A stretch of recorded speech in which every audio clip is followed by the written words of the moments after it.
We're in the Morse study room at the Museum of Fine Arts in Boston. We're looking at a book that put the artists of the Northern Renaissance into a long tradition of writing about the lives of artists. In 1604, Karel van Mander published Het Schilder-Boeck, most famous for the lives of Netherlandish and German painters, but it situates them alongside lives of ancient artists as well as the artists of the Italian Renaissance. Beginning in the ancient world with Pliny, we learn about the great artists of antiquity. Vasari, in the 16th century in Florence, picks up this tradition and writes his book, The Lives of the Artists. So Van Mander is continuing this tradition. And he's thinking very much in geographic terms as well as historical terms by trying to valorize and legitimize what for him was his local artistic tradition. So Van Mander wants to continue this idea of recognizing the achievements of artists in history, but now wants to include artists of Northern Europe. And he begins his narrative with Jan van Eyck.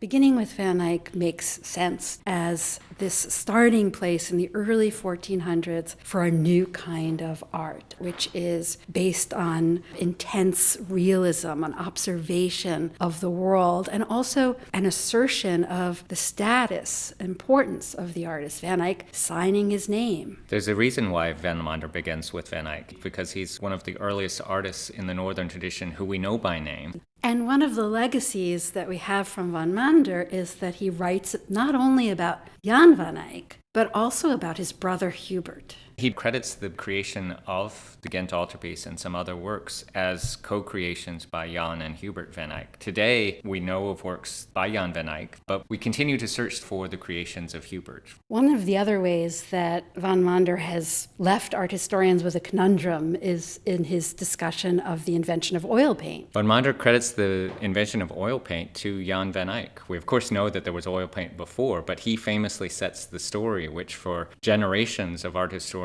and scholars have left the image that Van Eyck invented this medium, which in so many ways defines the Northern approach to painting. This edition of Van Mander includes portraits of the artists. There's this interest in what artists look like. Portrait series of artists speak to a phenomenon of privileging the role of the individual creator, knowing them by name, knowing them by face, knowing of who they were and their biography. I think about the tremendous interest in paintings in the 17th century in Holland, and people who are buying still lives and landscapes and commissioning portraits. It makes sense to celebrate the artists who are behind that. So this particular volume is unusual in that it includes portraits of the artists made for other purposes that have been inserted into this volume. When Van Mander published the Schilder-Boeck in 1604, it did not include portraits. A later owner meticulously inserted portraits from other print series in the appropriate spots to make a new creative volume in and of itself. If we take a look at the image of Van Eyck, who starts the book, this portrait print is based on the man with the red turban. And Lapsonius's portrait of Roger van der Weyden looks very much like the depiction of St. Luke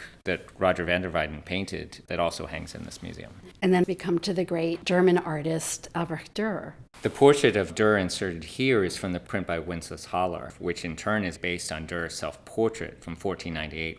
So it's giving us some idea of the circulation of images around Europe in the 17th century and the way that artists across Europe could have known of one another's work through prints. And I think it's also important to recognize the way that Vasari and Van Mander have helped to structure the discipline of art history, created a canon of artists that we look back to research, and their influence is hard to escape even in the 21st century. Many of our university classes, our gallery setups follow much of the organization that Van Mander set up, and the artists that he devotes the most attention to continue to be among the artists that we today also study in greater detail. Creating a canon means necessarily some artists are omitted, like women artists who were excluded from these lives.